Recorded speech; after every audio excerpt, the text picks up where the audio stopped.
ஒரு தலையின் மீதும் 1,28,800 ரூபாய் வந்து கடன் தமிழ்நாட்டில் இருக்கு.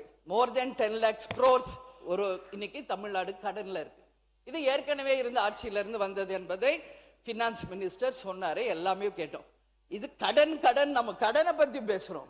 இது யார் மேலேயுமே நம்ம தப்பு சொல்ல முடியாது. ஏன்னா ஸ்கூல்ல இருந்து நம்ம டீச்சர்ஸ எப்படி கடன் வாங்கி கணக்கு போடணும் தான் நம்மளுக்கு சொல்லி கொடுத்துருக்காங்க. எப்படி பக்கத்துல கடன் வாங்கணும், இது எப்படி சால்வ் பண்ணணும்னே நம்மளுக்கு சொன்னதுனாலே என்னவோ இன்னைக்கு ஒவ்வொரு குடும்பமும் நம் தமிழ்நாடு கடன்லயே போயிட்டு இருக்கு. ஆனால் இதே ஜப்பான் போன்ற நாட்டில் பார்த்தீங்கன்னா எப்படி கடன் வாங்கி அந்த மேத்தமெட்டிக்ஸ் சால்வ் பண்ணணும்னு சொல்ல மாட்டாங்களாம். அதுக்குள்ளேயே சால்வ் பண்ணி கடனே வாங்காத ஒரு மேத்தமெட்டிக்ஸ்ல அங்க பயிற்சி பண்றாங்க.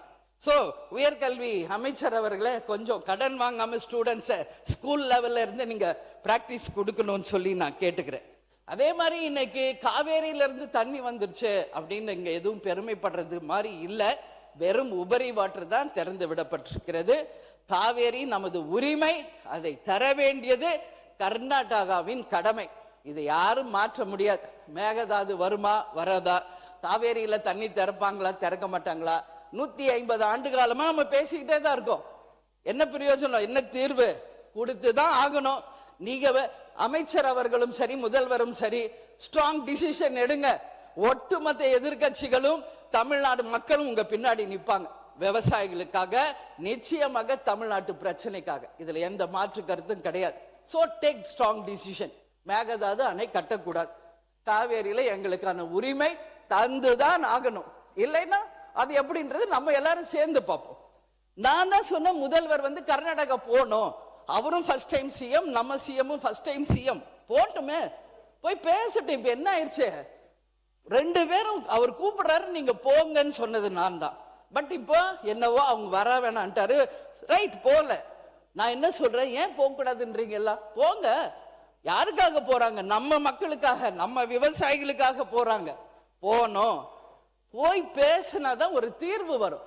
நான் கூப்பிட்டு வரலன்னு அவர் ஈஸியா சொல்லியிருப்பார். பட் அதுவே அவர் முன்னாடி சொல்லிட்டார் வர வேணாம். இதைத்தான் நான் இன்னைக்கு ஒகேனக்கல்ல கூட நான் பேசினேன். ஓகே, உங்க ஊர்ல சுச்சுவேஷன் சரியில்லை. எங்க தமிழ்நாட்டுல மக்கள் வந்தாரை வாழ வைக்கும் தமிழ்நாடு. எங்களுடைய நாட்டுக்கு நீங்க வாங்க, கர்நாடகா முதலமைச்சர் அவர்களே, வாங்க பேசுங்க, தீர்வு காணுங்க. 2 ஸ்டேட் மக்களும் நல்லா இருக்கட்டும், 2 ஸ்டேட் விவசாயிகளும் நல்லா இருக்கட்டும் அப்படின்றத நம்ம அன்னைக்கு சொன்னோம். அதனால நிச்சயமாக முதல்வர் அவர்கள் செல்ல வேண்டும் என்று அவர் எடுத்த டிசிஷனுக்கு தேமுதிக நாங்கள் துணை நிற்கிறோம். அதே போல இன்றைக்கு ஒரே நிமிஷம், சாரி பேரவை தலைவர் அவர்களே, ஒரே நிமிஷம். நான் என்ன சொல்றேன், அவர் சிஎம் வந்து போகணும்னு நினைச்சார். பட் இப்போ அது முடியல. சிஎம் அவர் சொல்றார், பேசுறப்ப நான் கேட்டேன், அப்படி போய் அவமரியாதை ஆயிட்டா அதனால அப்படின்னு சிந்திச்சாங்க. உங்களுக்கு ஒரு தமிழ்நாட்டின் சிஎம் வேற ஸ்டேட்டுக்கு அனுப்பிட்டு உங்களுக்கு ஒரு தலைகுனிவு வரை இந்த தமிழ்நாடு பொறுத்துக்குமா? நாங்க எல்லாரும் சும்மா இருப்போமா? உங்களுக்கு அப்படி ஒரு தலைகுனிவு வந்தால் ஒட்டுமொத்த தமிழ்நாடும் வெகுண்டெழும்.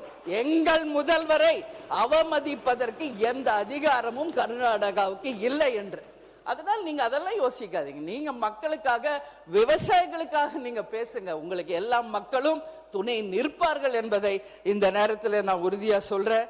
அதே மாதிரி இந்த பஞ்சபூதங்களும் யாருக்கும் சொந்தம் இல்லை, எல்லாருக்கும் பொதுவானது. எந்த இயற்கையும் யாரும் கட்டுப்படுத்த முடியாது. இன்னைக்கு அடம் போன ஃபுல் ஆயிடுச்சு, இல்லைன்னா டேம் உடையணும்னு திறந்து விடுறாங்க, இல்லைன்னா திறக்க மாட்டாங்க. உங்க உபரி வாட்டர் எங்களுக்கு வேணாம், எங்கள் உரிமையை தான் நாங்கள் கேட்கிறோம். அதனால பஞ்சபூதங்கள் அனைவருக்கும் சமம், இயற்கை அனைவருக்கும் சமம் என்பதை இந்த நேரத்தில் நான் தெரிவிச்சுக்கிறேன். அதே மாதிரி இங்க 717 மதுபான கடைகளை பத்தி பேசினாங்க.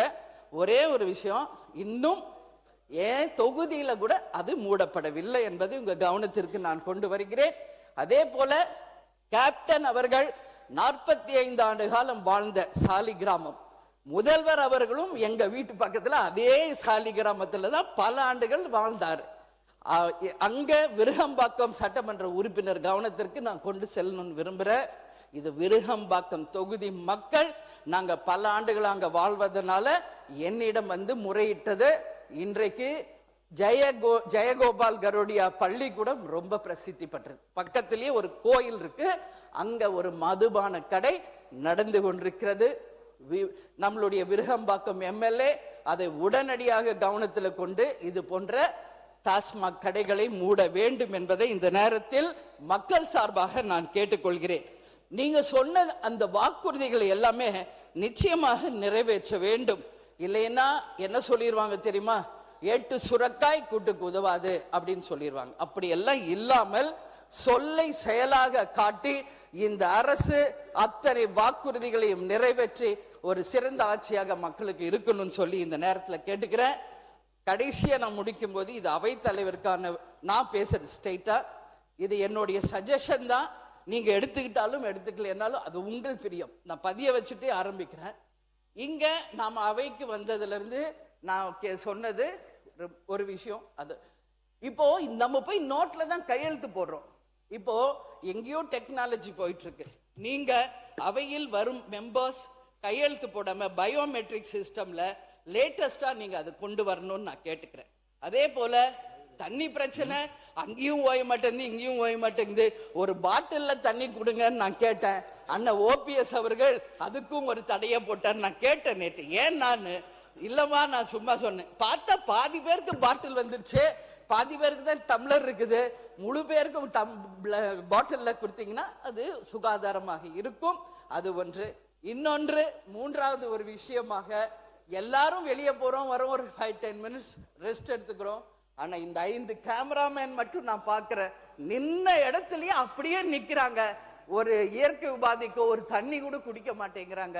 அவங்களுக்கும் நீங்க கொஞ்சம் சேஞ்ச் பண்ணி அவங்களுக்கும் நீங்க ஒரு கர்ட்டசியா எடுத்துக்கணும்னு சொல்லி இந்த நேரத்தில் நான் என்னுடைய உரையை சொல்லி, நிச்சயமாக அனைவருக்கும் இந்த ஆட்சி ஒரு நல்லாட்சியாக அமையணும். அதே போல இன்னொரு முக்கியமான விஷயம், நாம வந்தவுடனே இரங்கல் தீர்மானம் நம்ம வாசிச்சீங்க, அது உண்மையிலேயே வரவேற்கத்தக்கது. இன்றைக்கு அதோடு கூட இந்தியாவின் பழமை மிக்க தலைவர், இந்த அவையில் 6 முறை முதலமைச்சராக அமர்ந்த கலைஞர் ஐயாவினுடைய நினைவு நாள். அந்த இரங்கல் செய்தியோட அவரையும் நாம் இன்றைக்கு நினைவு கூர்ந்திருந்தால், அவர் சார்ந்த கட்சிக்கு மட்டும் இல்லாமல் இந்த அவைக்கும் தமிழ்நாட்டுக்கும் ஒரு பெருமையாக, ஒரு சிறந்த உதாரணமா எடுத்துக்காட்டாக இருந்திருக்கும். எனவே அவரது நினைவு நாளை இந்த அவையில் இரங்கல் செய்தியோட நீங்கள் நினைவு கூர்ந்திருந்தால் அந்த தலைவர்களுக்கு நாம் ஒரு மரியாதை செலுத்தியதற்காக ஒப்பாகும். அவர் மட்டும் இல்ல, நம்மை சுற்றி இருக்கின்ற புகைப்படங்களில் இருக்கின்ற எந்த ஒரு முதலமைச்சராக இருந்தாலும் அவர்களுடைய நினைவு நாளில் இந்த சிறப்புமிக்க அவையில அவர்களுடைய நினைவு நாளை நாம் நினைவு கூறும்போது இந்த அவைக்கும் ஒரு மாண்பு, மரியாதை, அந்த தலைவர்களுக்கும் ஒரு மரியாதை, அந்த கட்சியை சார்ந்தவர்களுக்கும் அது ஒரு மரியாதை, மக்களுக்கும் அது ஒரு சிறந்த எடுத்துக்காட்டாக இருக்கும் என்று கூறி, எனக்கு வாய்ப்பு கொடுத்த நமது பேரவை தலைவர் அவர்களுக்கு நன்றி கூறி விடைபெறுகிறேன். நன்றி, வணக்கம். மாண்புமிகு உறுப்பினர் அவர்கள் சொன்ன அந்த பயோமெட்ரிக் ஏற்கனவே ஆயில் உள்ளது, விரைவில் அது அமல்படுத்தப்படும் என்பதை நான் தெரிவித்தேன்.